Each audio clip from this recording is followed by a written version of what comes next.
Hi and welcome to O State TV. I'm Emily Bjorklund. Even though the most recent decision by the Methodist Church has them closing their doors to LGBT clergymen and members, the Wesley Foundation wants you to know that theirs are always open. People all over Oklahoma could see that there were issues that need to be solved. However, it was the ones that happened right here in the classrooms that inspired people to advocate for a change in the state. The first set of bowl games are set to begin on December 15th. And why? Why do we have to play 40 bowl games?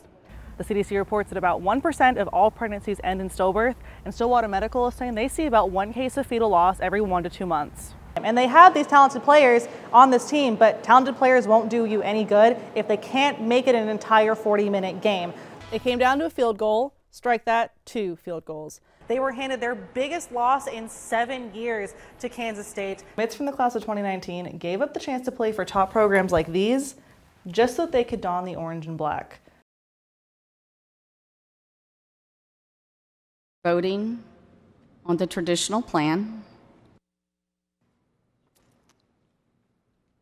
I was pretty surprised. In the final days of February, over 1,000 delegates gathered in St. Louis for the United Methodist General Conference to vote upon the traditional plan. Essentially, the main points of the traditional plan include broadening the term self-avowed practicing homosexual to include those in a same-sex marriage, partnership, or union, prohibiting bishops from performing a same-sex wedding. If a bishop is caught, they receive a minimum penalty of 1 year suspension and possible removal of clergy credentials.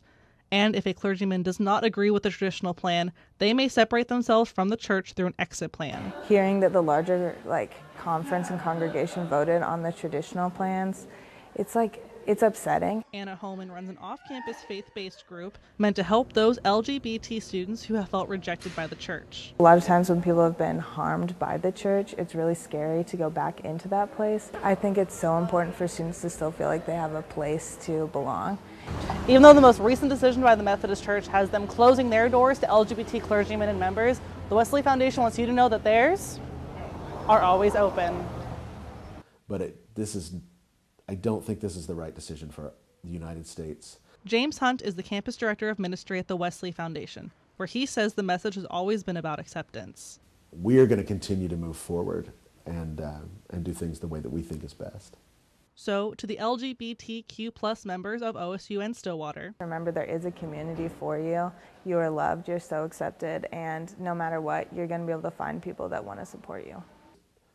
We want to make sure everybody knows they're welcome here and that how they identify doesn't change how we see them. For the O State Report, I'm Emily Bjorklund. It's an experience no family's ever prepared for and a topic most mothers aren't warned about. The CDC reports that about 1% of all pregnancies end in stillbirth, and Stillwater Medical is saying they see about 1 case of fetal loss every 1 to 2 months. In July 2018, Katie McDonald went into labor, but did not get to take her baby home. Through social media, Katie discovered the Jackson Cade Foundation.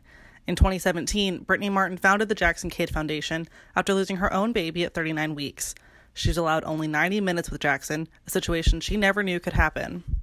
There was no talk of stillbirth. There was, you get to 20 weeks and you're home free and the pregnancy's safe and you're going to have a baby, and never in my mind would I have expected that I would not come home with my baby. Katie reached out to the foundation with the goal of putting a carrying cradle in Stillwater. I wasn't even sure if I could get the full $5,000 that they cost, and so I was very nervous to even start, but in about 3 short months we had $15,000 raised, which was incredible.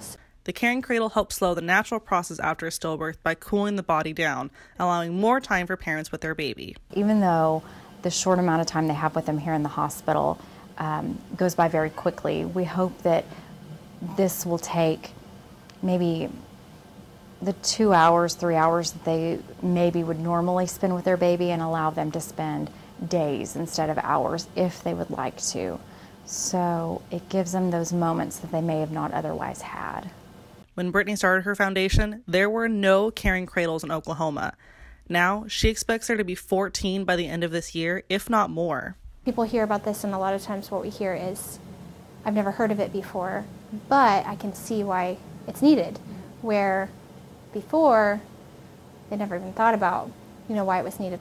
I don't want the cradles to ever be used, but I'm glad that they're there to be used. For more information on the Jackson Cade Foundation and their mission to put a caring cradle in every hospital in Oklahoma, please visit www.jacksoncadefoundation.org. For the O State Report, I'm Emily Bjorklund.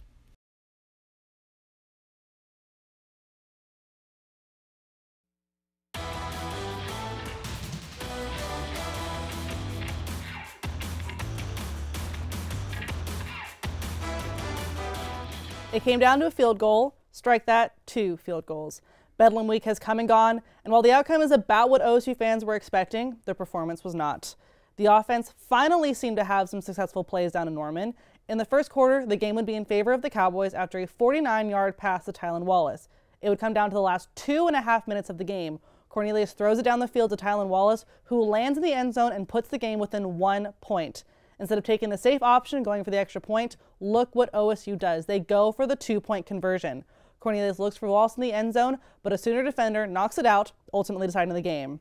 But why? Why not go for the extra point, tie up the game, run the clock, and send the game into overtime? Well, that decision was made early on for Gundy in the game, with Matt Amendola's inability to get the football between the uprights. With less than 5 minutes left in the first half, the score is 27-21 Sooners.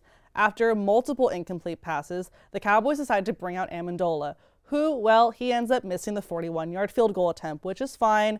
Maybe it's just a fluke in the system. But it happens again in the fourth quarter. Chuba Hubbard runs it to the tie of the game, and just when there might be the glimmer of a Bedlam win, well, looks like Amendola misses it again. The game would end 48-47 Sooners. Interestingly enough, though, the Cowboys only gave up 31 yards in penalties compared to this overall season where they're averaging 73 yards per game. The buzz circling the football team didn't stop there. On Monday, news broke that Tabo Mawaniki would transfer. The sophomore safety played in the first 4 games of the season, but he has sat out the last 3, keeping him redshirt eligible just like Jalen McCleskey. When asked about Mawaniki's transfer in his press conference, head coach Mike Gundy took the time to give his opinion on millennials. We live in a world where people are non-committal. We allow liberalism to say, hey, I can just do what I want and I don't have to really be tough and fight through it. And you see that with young people because it's an option they're given. We weren't given that option when we were growing up. We were told what to do, we did it the right way, or you go figure it out on your own. In the world today, there's a lot of entitlement. Now Gundy swears that he wasn't referring to McCleskey or Mawaniki with his comments, but sure seems like coincidental timing. OSU will take on the West Virginia Mountaineers and Heisman candidate Will Greer this Saturday at home in hopes of clinching not only one more win, but a bowl game. The disappointment with Cowboy sports didn't end with football, unfortunately. The OSU men's basketball team took on the Charlotte 49ers this past Saturday, and in the last 3 seconds, lost the game and had been leading the whole time. Cowboy forward Cameron McGriff would lead the team in points and rebounds, but it wouldn't be enough to overcome Charlotte guard John Davis and the rest of the 49ers. The Cowboys will look to redeem themselves as they open up at home play against UTSA, followed by Charleston, both tipping off at 7 p.m. The basketball team did have something special to celebrate this past weekend, though. The team had only 1 scholarship available for this upcoming season, and instead of leaving it untouched, head coach Mike Boynton decided to award it to Trey Reeves. Although junior forward has only played for 34 minutes in his 17 career games, Coach Boynton said he was awarded with the scholarship due to his constant devotion to the team. Take a look at the moment Reeves found out. We're going to win. All right, it's a business trip. All right, we're going to enjoy ourselves, but we're going to handle our business first and foremost. All right? Cam, come here real quick.